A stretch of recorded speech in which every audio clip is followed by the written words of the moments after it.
abortion got to do with it? That's the topic on so many minds since the passage of the new abortion legislation in Texas. And that's why I'm so proud to be here today with 3 leaders in the fight to protect women, children, and put an end once and for all to domestic abuse around the world.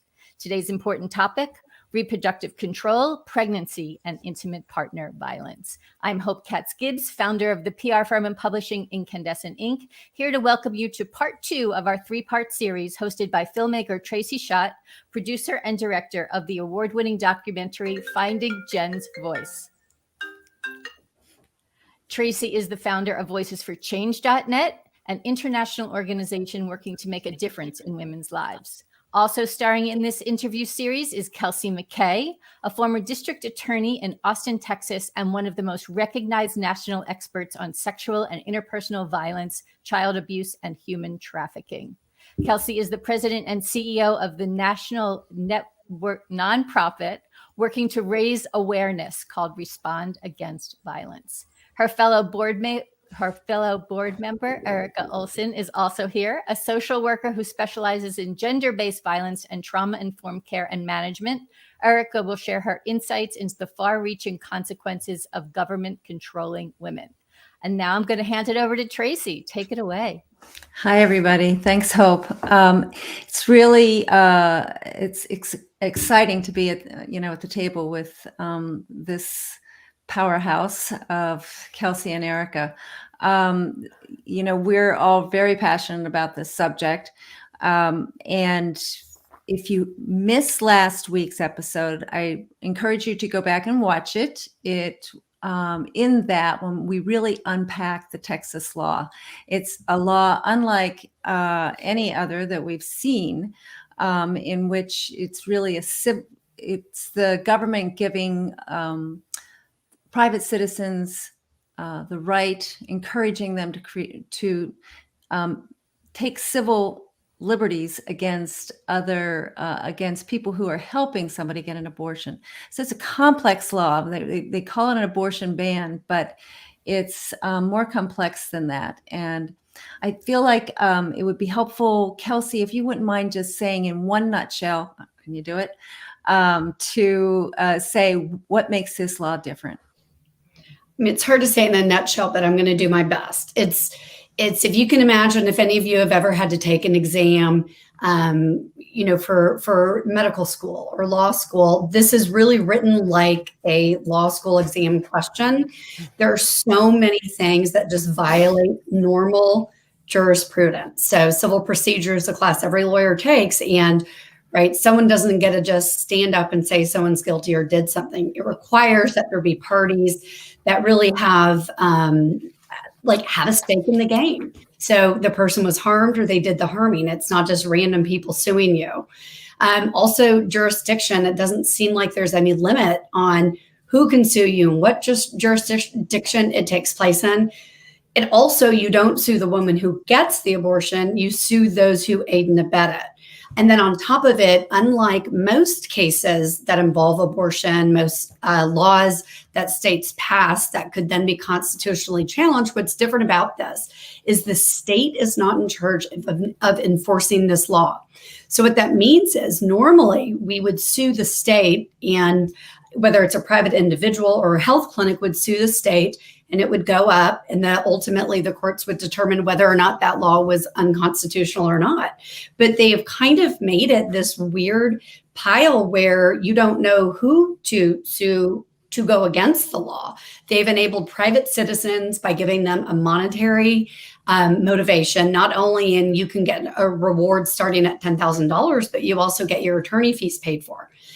So there's like this novel motivation to have these vigilante people go out, sue women with absolutely no probable cause, no baseline for knowledge.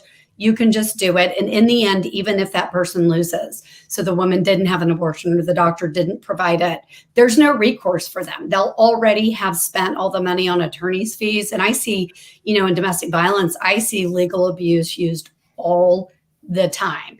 If she leaves him and there's custody or there's anything he can do to fight that divorce, they just shift over to the institutions and the systems. And where I see it most frequently is in criminal justice and in the family court system. And that's something that we don't talk enough about. And this is essentially legal abuse wrapped up in like a spiny thorn thrown underwater with no direction. And so it really is unlike any other law and has really serious implications if we were to apply it to all of the other rights that we have in the Constitution. It's frightening, but it's, again, we're talking about legal abuse, which you've already pointed out is something that happens frequently in intimate partner violence relationships, particularly around custody. And we're talking about reproductive control.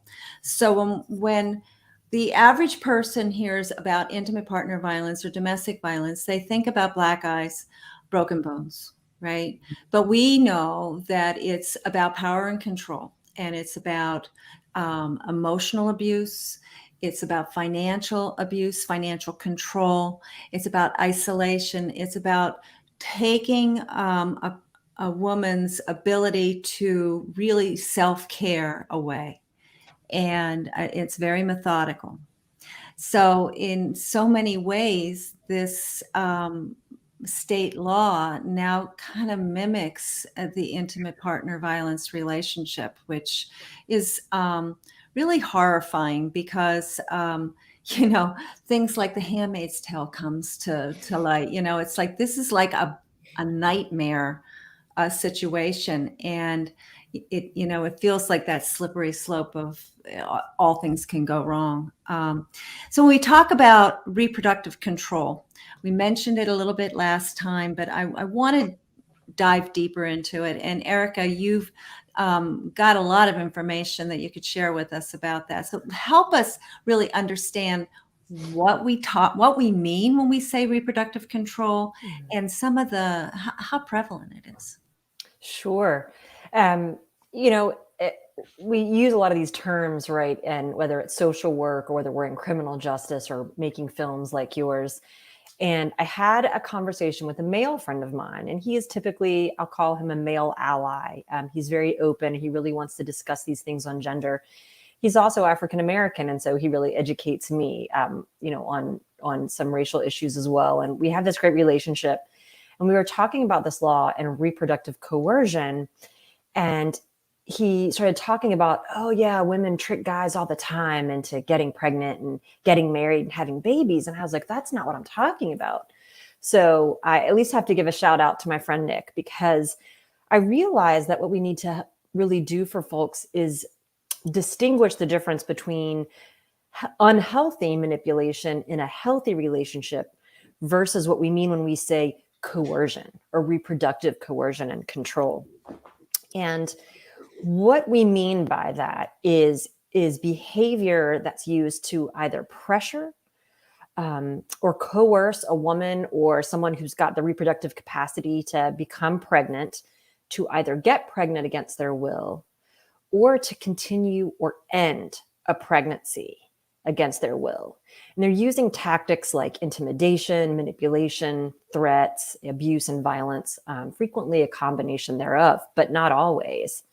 And so in essence, like you were saying, Tracy, it's really the difference is robbing someone of their autonomy to say yes or no to getting pregnant and to continuing or ending their pregnancy. And Erica, it's not as, when I was trying to understand as a prosecutor these dynamics of, okay, I keep hearing power and control. I don't know what it means. I really want to understand it. Obviously, I've told Tracy many times that when I watched her documentary, Finding Jen's Voice, it all kind of clicked for me. And I think what's challenging with reproductive control is it's like, well, no, wait, she willingly got pregnant or she willingly got an abortion. And what I think people don't understand is the whole part of coercive control in general is that you do something to instill fear in someone else. And it doesn't have to be a physical violence. And that fear controls you and it takes away your personal autonomy.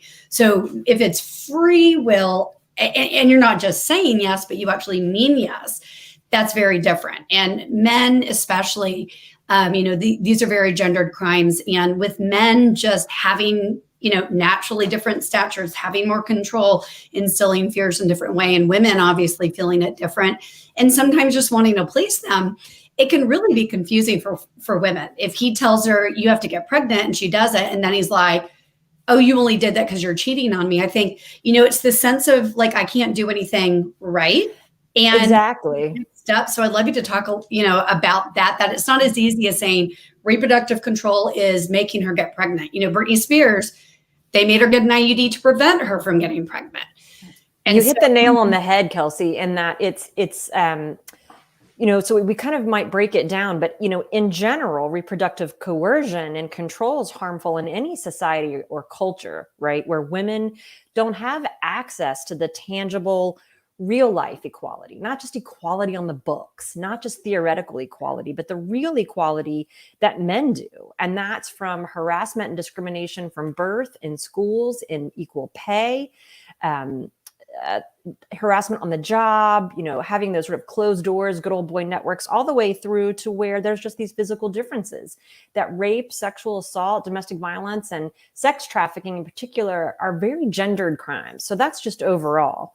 But in general, I think what you're talking about really is about what's coercion and why is that so bad? What is that really like? But when you think about real life, there's sort of three pieces to reproductive coercion and control. One is that pregnancy pressure, that pressure on women to get pregnant. That could be emotional abuse, could be manipulation. Like you said, you're cheating on me. You don't really love me. If you were committed to this marriage, if you were committed to this relationship, you'd have a baby. They might play on a woman's religion or culture, spirituality. You're not being a good Christian, right? Our duty is to have children. If you don't have this baby, I have no choice but to leave you. And then certainly the threatening to harm her physically or economically or emotionally.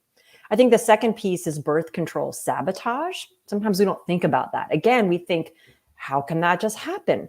But particularly when we're talking about abusive relationships or relationships with a lot of emotional, psychological power and control, then interfering with the woman's use of contraception. And so that can look like physically or economically preventing her from getting contraception, but it can be a little bit more, sort of insidious than that.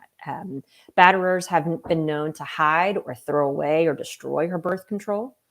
I've had survivors who are clients of mine talk about how their batterers would literally rip off their contraceptive patches, or they'd rip out the vaginal rings. Male batterers can refuse to use or poke holes or damage condoms if that's what they're using in their relationship. They may do what we call stealthing, which is they put on a condom, but then they slip it off and then ejaculate, and she gets pregnant. Or they may have agreed to pull out, the pull-out method during sex. And they might have agreed that he would, and then he doesn't. And she becomes pregnant when they agreed that that's not what would happen. And then the third piece of reproductive control, just in terms of kind of defining what that is for folks, is controlling a pregnancy outcome. And that means either forcing someone to continue a pregnancy that they don't want or that is dangerous to them, or ending or terminating a pregnancy that is deeply wanted. And what that looks like could be using shame or guilt to manipulate someone into continuing a pregnancy once they're pregnant, providing disinformation or withholding information from a woman so that she can't make fully informed choices, isolating her from her support systems. We know that abusers in particular and traffickers absolutely isolate their victims from any type of support network or information. Partners can physically or financially prevent a woman from being able to obtain an abortion or reproductive health care. They can actually abuse the woman in terms of either forcing her to try to keep a baby or force her to get an abortion. Some batterers assault their partners in hopes of causing a miscarriage. And others just make these insidious threats. They're going to cause harm. They're going to out her about something or tell her family something about a skeleton in her closet. That basically they talk about how they might ruin her if she doesn't follow through with the pregnancy that she doesn't want. And so I think when we look at all of this, it's not only is reproductive coercion or harm harmful in general for women, but there's this subgroup of folks, women who are involved in domestic violence, sexual assault, or human trafficking situations. And for them, it's particularly insidious and dangerous. Well, and it's like they can weaponize not just pregnancy, but abortion and reproduction in general. There's so many areas. I remember handling a case as a prosecutor where she was strangled and sexually assaulted. And she didn't want to go forward with the sexual assault because she knew in the sexual assault exam, they ask, have you ever been pregnant? And she knew that she'd had an abortion. And she knew that if he got that in discovery, he would kill her and he would use it to weaponize her. And then I've had many cases where women have confided to their partners they've had an abortion. And then, of course, when she's trying to leave him, it gets used as a technique to say, oh, I wonder what your mom's going to think when I tell her about the abortion you had. So, I mean, they do it as a way to not allow women to leave. So when people say, why didn't you just leave? It's because all these tactics, when you're an abuser, you collect that.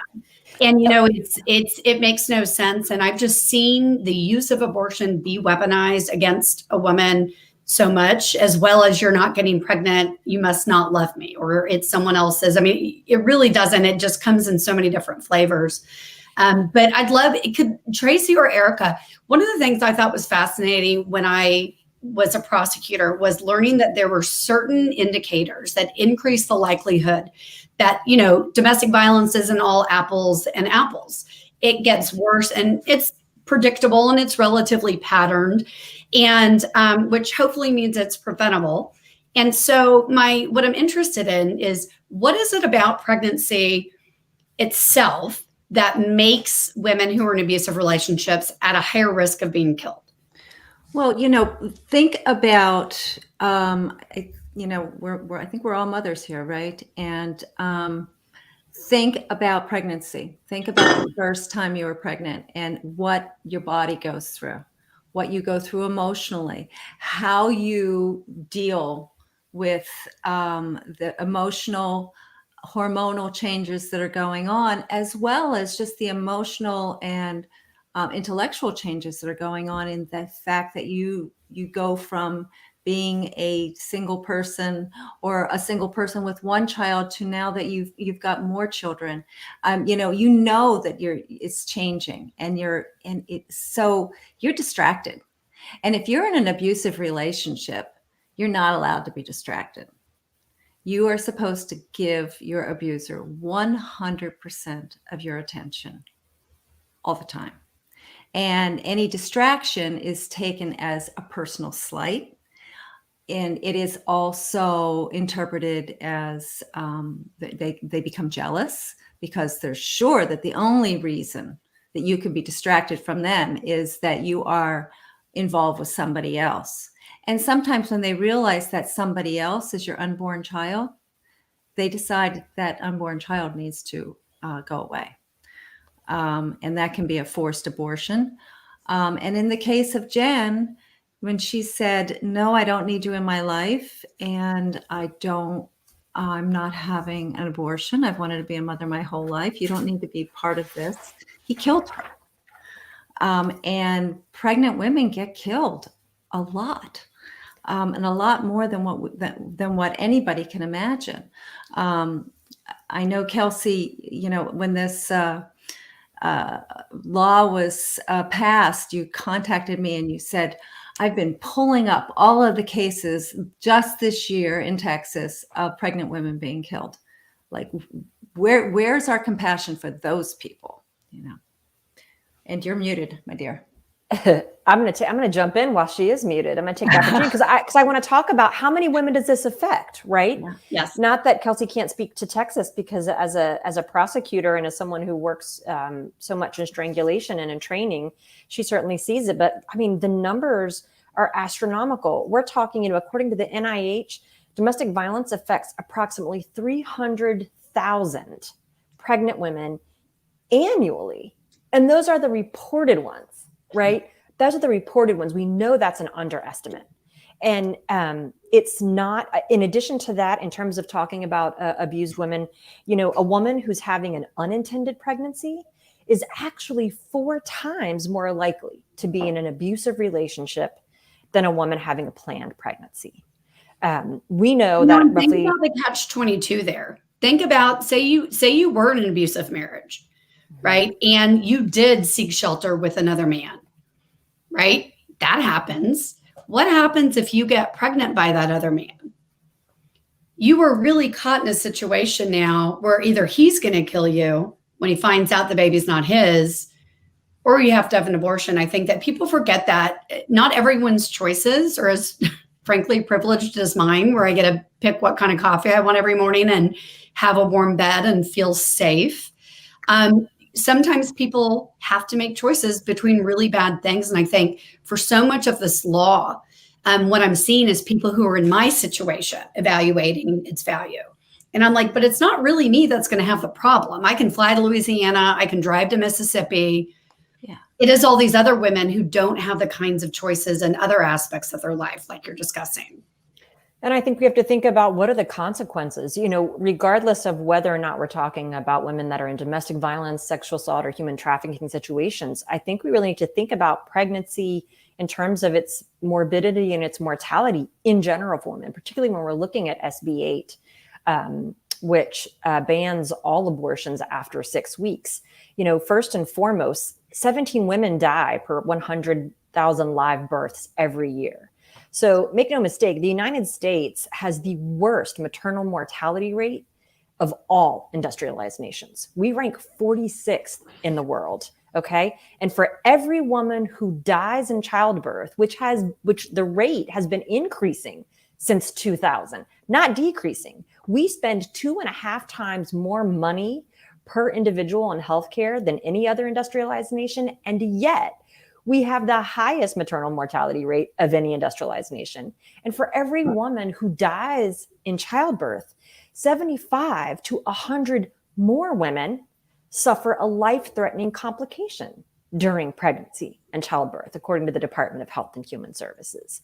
The maternal death ratio for Black women is 2.5 times the ratio for white women and 3 times the ratio for Hispanic women. Some of the most vulnerable people in our society are the ones most harmed by reproductive laws like SBS 8 and similar laws. And I think it's really important because, I see memes online, right? And it's like, it's not an embryo, it's a child. And people say, we don't give fetus showers, we give baby showers. I love that romanticized and beautiful part of a wanted, healthy pregnancy. But we forget pregnancy, even the most wanted pregnancy with every resource available, is still a serious health condition. And it changes a person's physical and mental health, both temporarily during the 9 months, as well as permanently, right? So let's think, I want to just highlight again, what are some of the risks of any pregnancy, regardless of what your situation is?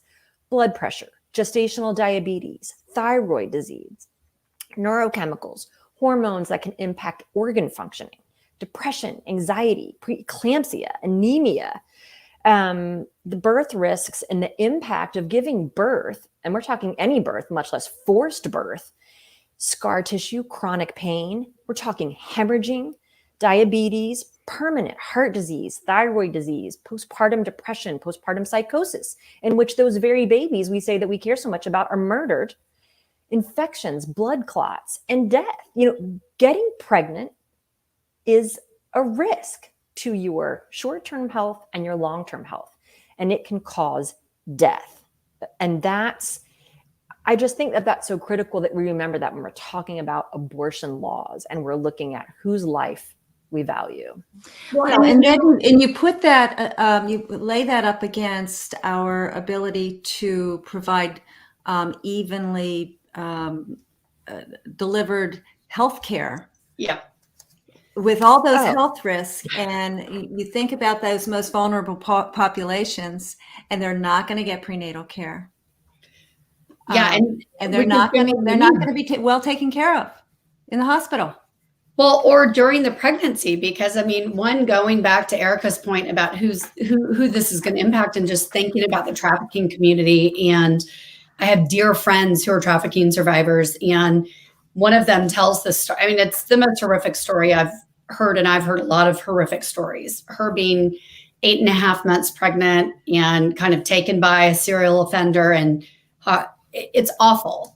what she went through at 8.5 months. And she ended up giving that baby up for adoption. And I started, I'm so honored that she will have any conversation with me because I'm curious. I want to understand. And, for a while, I was like, how did she stay 8.5 months pregnant with the amount of rape and beating she experienced daily? And so as we talked about, I was like, so are pimps always mad? Do they want you to be pregnant, not pregnant? But what they go through. So we're going to make someone who is a trafficked individual talk about having no personal autonomy. On top of it, you're being raped every day and beaten in many cases and sometimes multiple times. And you are dehumanized. So if we want to talk about protecting the vulnerable, let's talk about those humans on Earth who are totally dehumanized by other humans on Earth, because that's where we need to rehumanize these same people who want, name things the heartbeat bill. I don't see them out on the streets helping with these trafficking victims. I don't see them taking the phone calls in the middle of the night like many of us do, get down and dirty and make sure that we understand. And so, thinking of her being a trafficked individual and being abused at 8.5 months pregnant, and then still choosing to give that child up for adoption, which she knew she had to. But the risk, but she got to exercise her choice, right? Like we have to be careful because a lot of people may take that example and say, see, even the most, which is a shame, right? Because that's not your point, Kelsey, right? Your point is about her resiliency and her strength. And not just her resiliency, but the truth and the reality of what prenatal care is like during that time. And the fact that baby she had could survive 8.5 months pregnant, but with this population who's going to be unable to get an abortion because they can't fly to New York and get one, right? They're not going to be you and me. They are going to be the lower socioeconomic groups. They are going to be the trafficked individuals. They are going to be the ones who already have 3 kids and are holding down 4 jobs and are barely surviving. We know things like preeclampsia has a disproportionate impact on women of color. And when you have something like preeclampsia, and it goes undiagnosed, which if you're not getting any prenatal care, which I guarantee you most of these women will not be, because if they could afford prenatal care, they could afford to have a baby. And so when preeclampsia goes undiagnosed, and that leads to high blood pressure in the mom, that can lead to seizures and death. So, right, there's a reason we had to go to the doctor and then do things like, that glucose tolerance test, and it measures your hormones and the insulin. And that's because we don't want the baby to be too big. And so if you get no prenatal care and you have a 15-pound baby and you give birth at your pimp's house, like who's going to die? Maybe both. They both will.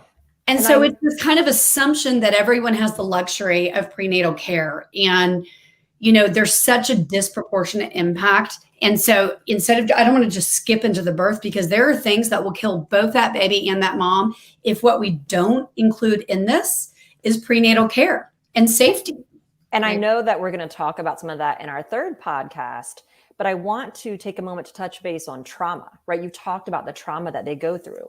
And I think it's really important because particularly with SB8, right? When we've talked about this is meant to be a compassionate bill. When we think about trauma and we talk about rape victims, the governor has said, well, when we're not barring it, she's got 6 weeks. And I want to talk about, I think we've talked in the first one about 6 weeks just in general. Once again, that is presuming that, actually it's assuming, and we know what that means, right. Makes an ass out of you and me. So he is assuming A, that all women have regular menstrual cycles, B, that they will notice within 2 weeks with absolutely no stress in their lives that might possibly interfere with their menstrual cycle, which we know stress does.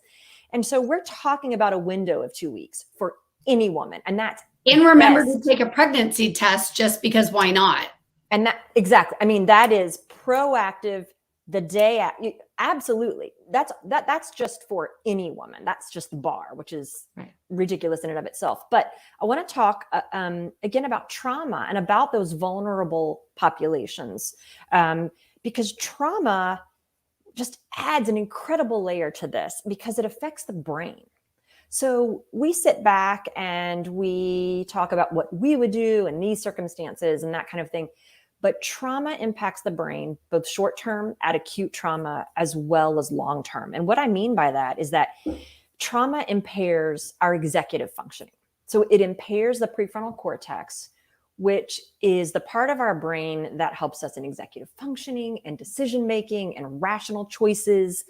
And that's assuming, again, that you have all the education to begin with, right? And that you have all the resources and information as opposed to disinformation or being isolated from information.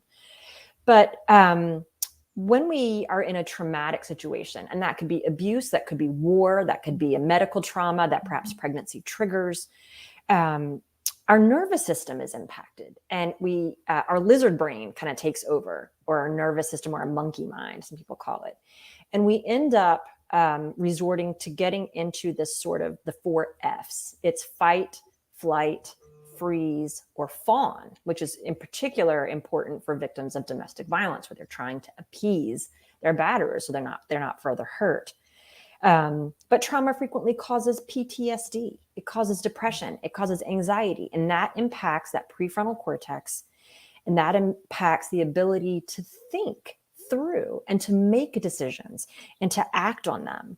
And so, expecting a woman who's experienced the trauma of rape or intimate partner violence or human trafficking to make a decision that's going to impact every tiny aspect of her life and well-being through all those catalog of physical and mental health issues that we just talked about, much less housing, financial security, much less the welfare of that child, is an enormous ask that SB 8 doesn't allow her to have.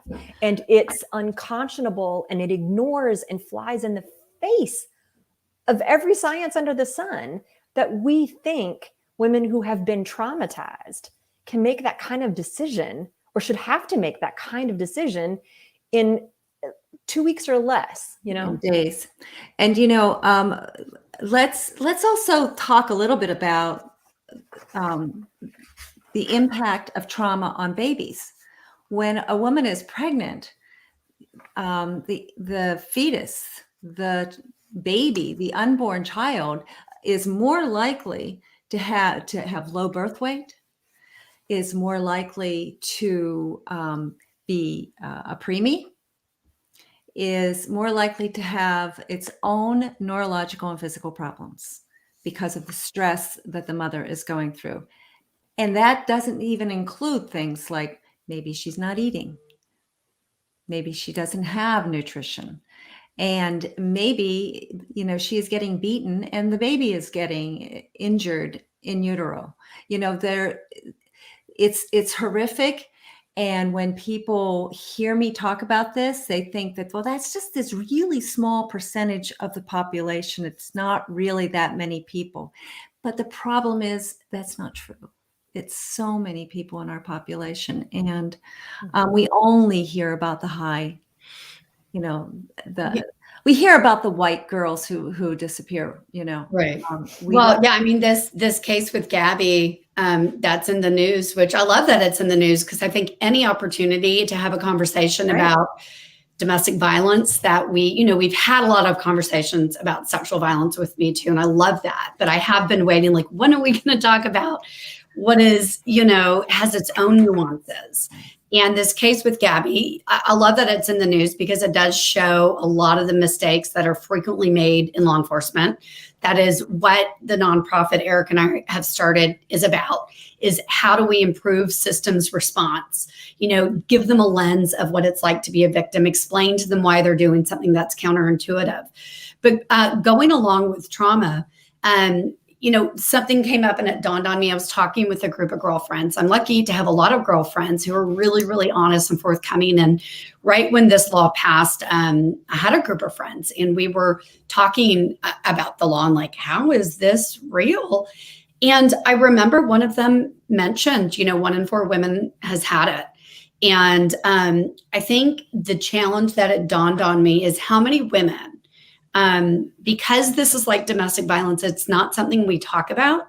Women who get abortions rarely post about it. right? They're not like tagging themselves at the abortion clinic. So it's really, they are left to kind of experience it alone. And we have been taught to feel shame about it. And, whether you grew up in a family that would do that, or you just, I think people underestimate how difficult this choice is for every woman to have to make a bad choice between two bad choices.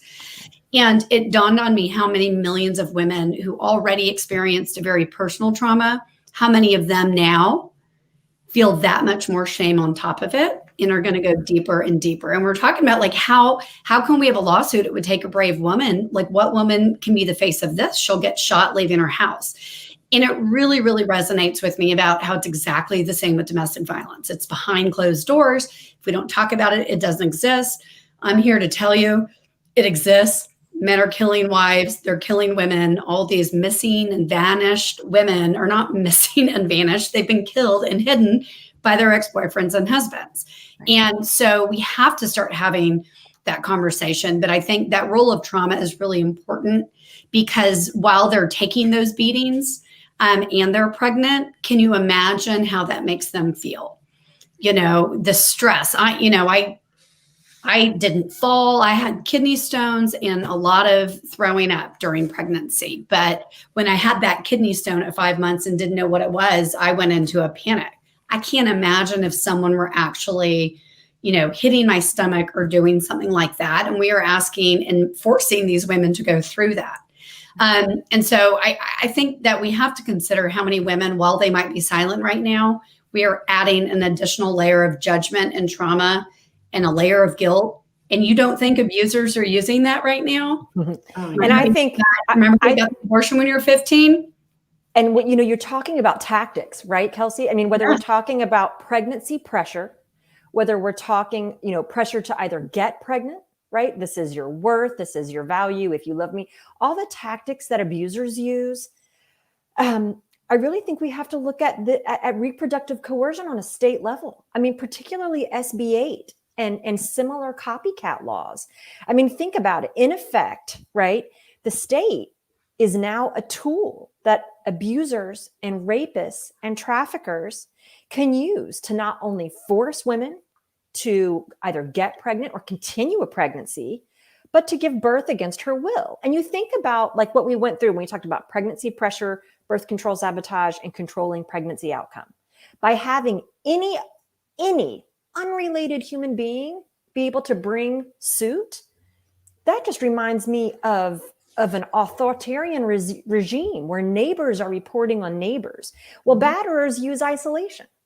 Batterers pour, figuratively or literally, gasoline on a victim and then come at her with a match, and people want to know why she's upset or yelling. Law enforcement wants to know what's that. And so, again, I really think we have to unpack how are these state legislatures right now any different from batterers? How is this not reproductive coercion on that huge scale? Because right now they're doing those very things. And they're using those very tactics.